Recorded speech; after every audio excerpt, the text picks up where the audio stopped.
अगला क्वेश्चन क्या दिया है, if every element of a group is its own inverse so that group must be Abelian.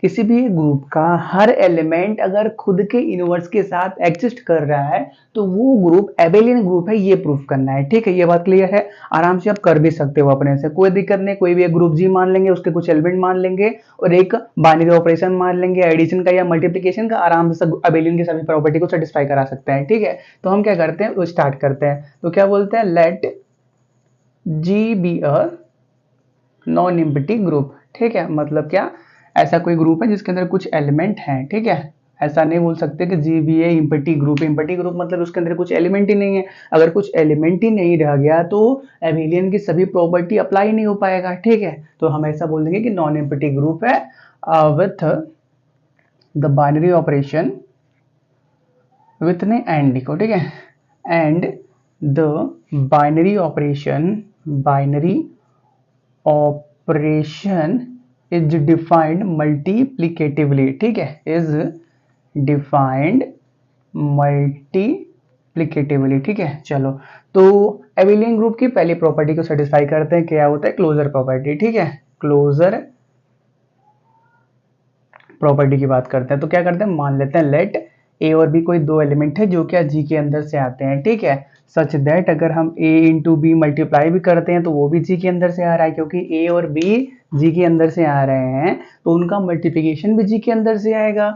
For all A comma B belongs to G, तो हम क्या बोलेंगे, the set G is closed with respect to multiplication. क्या बोलेंगे, the set G is closed with respect to binary operation multiplication. Multiplication को group के अंदर dot से डिनोट किया जाता है। ठीक है, चलो आप स्टेटमेंट लिख लेना। ठीक है, फिर बात करते हैं एसोसिएटिविटी के बारे में। ठीक है, तो इसके लिए क्या चाहिए, हमको तीन एलिमेंट चाहिए। तो मान लेते हैं लेट ए बी सी कोई तीन एलिमेंट है जो क्या सेट जी के अंदर से आते हैं। तो अगर हम ए बी को पहले मल्टीप्लाई करें फिर सी के साथ मल्टीप्लाई करें, या बी सी को पहले मल्टीप्लाई करें फिर ए के साथ मल्टीप्लाई करें, आपको भी मालूम है हमारे पास ये दोनों रिजल्ट हमेशा ही क्या होने वाले हैं, बराबर आने वाले हैं। For all A B C belongs to G, तो हम क्या बोलेंगे, the set of G with respect to multiplication is always, always नहीं, आल्सो एसोसिएटिव। एसोसिएटिव हो गया। फिर बात करते हैं एग्जिस्टेंस ऑफ आइडेंटिटी के बारे में। एग्जिस्टेंस ऑफ आइडेंटिटी, चलो लेफ्ट आइडेंटिटी निकाल लेते हैं। ठीक है, क्योंकि हम अभी लास्ट टॉपिक हमने लेफ्ट एक्सियोम पढ़ा था ना, चलो उसी के बारे में बात कर लेते हैं, लेफ्ट आइडेंटिटी। ठीक है, आइडेंटिटी बोलो, लेफ्ट आइडेंटिटी बोलो, राइट आइडेंटिटी बोलो, कोई फर्क नहीं पड़ने वाला, सभी का मतलब सेम ही होता है कि आप आइडेंटिटी एलिमेंट की बात कर रहे हो। ठीक है, चलो, तो क्या होता है, हम क्या बात जानते हैं, लेट ई कोई एक एलिमेंट है जो क्या जी के अंदर से आता है, सच दैट अगर हम ई को मल्टीप्लाई करते हैं किसी भी एक जी के एलिमेंट के साथ, ई भी क्या है, जी के अंदर से आ रहा है, ए भी क्या है, जी के अंदर से आ रहा है, लेकिन अगर ई ए को मल्टीप्लाई करके हमारे पास ए आ रहा है तो उस सिचुएशन में हम क्या बोलते हैं, then E is called identity element. E क्या कहलाता है, आइडेंटिटी एलिमेंट ऑफ ए कहलाता है, क्योंकि यहाँ पे हमने ए के साथ मल्टीप्लाई किया ना, तो आइडेंटिटी एलिमेंट ए का कहलाएगा। ऐसे ही कोई एक एलिमेंट बी ले लेते हैं, उसके साथ मल्टीप्लाई करते हैं ई को, अगर बी आता है तो मतलब ई क्या है, बी का भी आइडेंटिटी एलिमेंट है। सी कोई एलिमेंट लो, उसके साथ ई को मल्टीप्लाई करो, फिर क्या आ रहा है, सी आ रहा है, मतलब सी का भी आइडेंटिटी एलिमेंट है। तो नॉर्मल जनरली आप बोल सकते हो E is the identity element. ठीक है, चलो, तो हम चेक कर लेते हैं कि ई का वैल्यू क्या होना चाहिए जिसके लिए क्या हो जाए, ई क्रॉस ए के बराबर हो जाए। तो क्या करते हैं, फाइंड करते हैं। चलो यहाँ पे देख लेते हैं। ठीक है, तो हम इसी इक्वेशन को यूज कर लेते हैं कि अगर e इंटू ए करें तो ए आना चाहिए। ठीक है, ए को इधर लाओ, A minus A equal to zero, A common कर लो तो e minus one equal to zero, या तो a इक्वल टू जीरो होगा या तो e minus one equal to zero होगा। a इक्वल टू जीरो हो भी सकता है, नहीं भी हो सकता, क्योंकि a के ऊपर हम टेस्ट नहीं कर रहे हैं, हम क्या e का वैल्यू को फाइंड कर रहे हैं। ए क्या है, जी ग्रुप का कोई एक एलिमेंट है, तो ए जीरो के बराबर हो भी सकता है, नहीं भी हो सकता, उससे फर्क अपने को नहीं पड़ने वाला। हम सिर्फ किसकी बात कर रहे हैं, ई के बारे में बात कर रहे हैं। तो देखो, अगर ई माइनस वन जीरो के बराबर है मतलब ई किसके बराबर होना चाहिए था, वन के बराबर होना चाहिए था। तो अगर ई वन के बराबर हो जाएगा तो ये क्या हो जाएगा, वन इंटू ए, वन के बराबर मतलब वन क्या हो, इक्वल टू वन क्या हो गया, आइडेंटिटी एलिमेंट हो गया।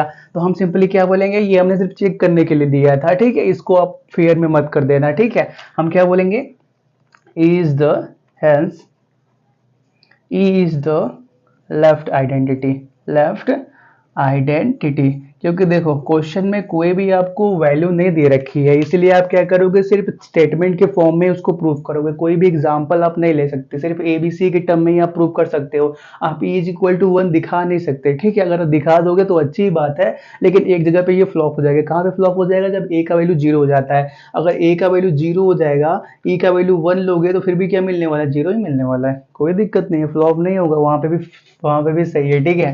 तो आप इसको दिखा भी सकते हो, चलो कोई दिक्कत नहीं। हमको एक सेकंड के लिए डाउट आ रहा था कि यहाँ पे फॉल ना कर जाए, चलो हो सकता है वो आप दिखा भी सकते हो, ठीक है। चलो तो आइडेंटिटी भी हो गई। अब बात करते हैं इनवर्स के बारे में, इसको नोट करो थोड़ा सा, क्लोजर को हो गया। चलो तो बात करते हैं एग्जिस्टेंस ऑफ लेफ्ट इनवर्स के बारे में, ठीक है।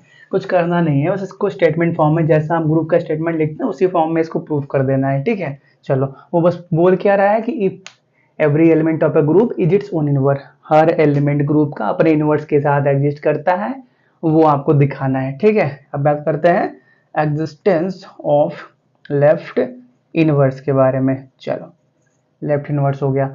अब क्या करते हैं, मान लेते हैं लेट बी कोई एलिमेंट है जो जी के अंदर से आता है, सच दैट बी मतलब डी ले लो, क्योंकि बी के साथ कुछ कंफ्यूजन हो सकता है, क्योंकि हमने ए और बी दो एलिमेंट लेके उनको चेक किया था, ठीक है। तो डी एक नया एलिमेंट ले लो जो जी के अंदर से आता है, सच दैट अगर हम डी के साथ ए को मल्टीप्लाई करें तो हमको ई मिल जाए, मतलब क्या आइडेंटिटी एलिमेंट मिल जाए। आइडेंटिटी एलिमेंट कितना आ चुका है, 1 आ चुका है, वही मिल जाए, ठीक है। तो देखो यार हम क्या करते हैं, इसी रिलेशन से इसी रिलेशन से डी का वैल्यू फाइंड करते हैं, ठीक है। तो डी ए कितने के बराबर आना चाहिए, 1 के बराबर आना चाहिए। मतलब डी क्या है, 1 बाई ए के बराबर।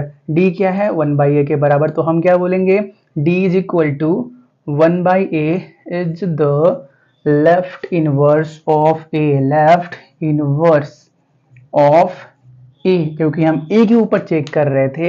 तो ए का इनवर्स क्या है, 1 बाई ए है। ए का इनवर्स क्या है, 1 बाई ए है। वही बात तो प्रूव करना था कि if every element of a group is its own inverse, her element किसी भी ग्रुप का अपने इनवर्स के साथ रहता है, तो वो ग्रुप एबिलियन है, ये दिखाना है। तो एबिलियन अभी दिखा देते हैं, लेकिन ये बात तो प्रूफ हो गया कि हर एलिमेंट अपने इनवर्स के साथ रहता है। हर एलिमेंट खुद का इनवर्स होता है, हर एलिमेंट खुद का क्या होता है, इनवर्स होता है, ठीक है। चलो ये हो गया। अब क्या बात करते हैं, आखिरी प्रॉपर्टी के बारे में बात करते हैं। तो आखिरी प्रॉपर्टी क्या होता है, कम्यूटेटिव प्रॉपर्टी। तो आप भी जानते हो, कोई भी दो एलिमेंट अभी मान लेते हैं, चलो यहीं पे देख लेते हैं, ठीक है। तो हम क्या बोलेंगे, कम्यूटेटिव प्रॉपर्टी मान लेते हैं लेट ए और बी कोई दो एलिमेंट है जो कि जी के अंदर से आते हैं। तो ए बी मल्टीप्लाई करो तो ये बी ए के बराबर होता है, कम्यूटेटिव भी हो गया। तो एबिलियन ग्रुप के पांचों प्रॉपर्टी सेटिस्फाई हो गया। तो हम क्या बोलेंगे कि ये जो आप बोल रहे हो वो क्या एबिलियन ग्रुप है, कि कोई भी ग्रुप के अंदर हर एलिमेंट खुद के इनवर्स के साथ एग्जिस्ट कर रहा है, तो वो ग्रुप एबिलियन ग्रुप है। ये बात प्रूफ हो गया, ठीक है। आप इसी स्टेटमेंट को कॉपी करके लास्ट में लिख सकते हो, हैंस प्रूफ्ड आगे लिख देना, ठीक है। चलो नोट करो।